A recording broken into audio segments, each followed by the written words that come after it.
Қайырлы күн достар. Сарымсақ біз ғасырлар бойы жеп келе жатқан супер тағам. Бірақ біз бұл кішкентай өсімдіктің барлық артықшылықтарын енді ғана түсіндік. Адамдар органикалық өмір салтына көшіп, салауатты тамақтануды күнделікті өмірінің бір бөлігіне айналдыруда. Сіздің денеңіздің фармацевтикалық, химиялық заттарды немесе табиғи өнімдердің пайдалы қасиеттерін тұтынғанын қалайсыз? Сіздің бақшаңызда көптеген керемет дәрілік өсімдіктер бар, және олардың бірі сарымсақ. Менің ойымша, сіз Гиппократтың медицинада сарымсақты танымал еткенін білмедіңіз. Ол пациенттерге денсаулықты жақсарту үшін күнделікті сарымсақ жеуге кеңес берген алғашқы дәрігерлердің бірі болды. Біз күнделікті шикі сарымсақ жеуді 5 маңызды себебін білеміз. Сіз елеулі өзгерістерді көресіз. Сондықтан суық тиюмен күресіп жатсаңыз, бізде сіз үшін тамаша қару бар, және сарымсақ иісінен қалай тез арылуға болатынын айтамыз. Номер 1. Сарымсақ қан қысымын төмендетеді. Қытай дәрігерлері ғасырлар бойы жоғары қан қысымын емдеу үшін сарымсақты қолданған, және Жапон билігі қан қысымды төмендететін құрал ретінде мақұлдады.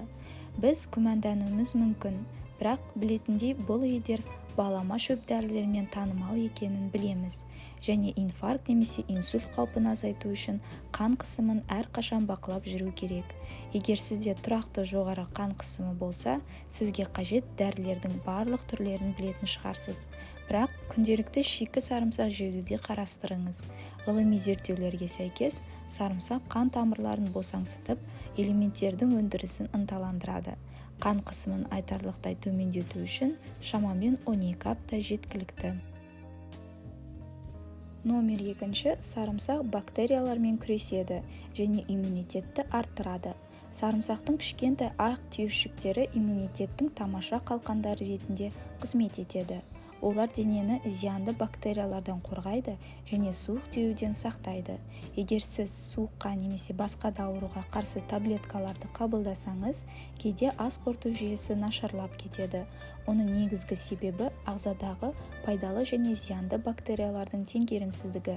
Сарымсақ табиғи антибиотик ретінде әрекет етеді және пайдалы бактериялардың тезірек жұмыс істеуіне көмектеседі. Иммундық жүйені қорғай отырып, зиянды бактерияларды жояды. Құрамында микробқа қарсы әсері бар аллицин деп аталатын элемент бар. Бұл ағзаға инфекциямен күресуге көмектесетін табиғи иммундық күшейткіш. Бір қызығы, әдетте суық тию әлемдегі ең көп тараған аурулардың бірі болып табылады. Оның жұқпалы екені сонша, оны емдеуден гөрі алдын алу оңайырақ. Сарымсақты күнделікті қолдану симптомдарды жеңуге ғана емес, аурудың алдын алуға да көмектеседі. Күн сайын сарымсақ жеу суық тиюдің санын 63% азайтып, симптомдардың ұзақтығын 70% азайтады. Номер 3. Сарымсақ қатерлі ісіктің алдын алады. Рас, сарымсақ рак клеткаларының дамуын тоқтатып, ДНК-ны нығайтуға және жасушалардың көбеюін тездетуге көмектеседі. Сарымсақ әртүрлі дәрумендер мен минералдарға бай. Нағыз супер таблетка. Шын мәнінде оның құрамында бізге қажет нәрсенің барлығы дерлік бар. Дүниежүзілік денсаулық сақтау ұйымының ұсынысына сәйкес, күніне 2-5 грамм жаңа сарымсақ жеу керек, шамамен бір орташа түйіршік. Бұл элемент жеткілікті деп айтуға болады. Номер 4. Сарымсақ детоксикацияға көмектеседі. Шынын айту керек, бәріміз тек пайдалы тағамды жей бермейміз. Кейде ағзаға токсиндерді әкелетін фастфудты жеп қоямыз. Сарымсақ бауыр көтере алмайтын токсиндерді, паразиттерді және есірткі қалдықтарын тазартуға көмектесе алады. Бұл оның бауыр функциясының жұмысында сарымсақ құрамындағы А, В, С витаминдерін ынталандыруға көмектеседі. Таңертең аузыңыздан жағымсыз иіс шығып, көзіңізді асты ісініп оянсаңыз, бұл бауырдың шамадан тыс жүктелгенінің белгісі. Оған көмектесу үшін сарымсақ жеңіз. Егер сіз күнделікті аш қарынға бір түйір сарымсақ жесеңіз, теріңіз тегіс, жас, жылтыр болады. Өйткені ол бауырдың денені тазартуына көмектеседі. Ас қорытудың бұзылуымен немесе нашар тәбетімен күресетін кез келген адам сарымсақты тиімді ем ретінде қолданып көруі керек. Номер 5. Орташа және ауыр жөтелге арналған емдеу. Суық тиюден құтылып, барлық шаршағыш белгілермен күрескіңіз келеді ме? Көптеген адамдар иммундық жүйенің ең жоғары жылдамдықта жұмыс істеуін қамтамасыз ету үшін сарымсақ пен С дәруменін пайдаланады.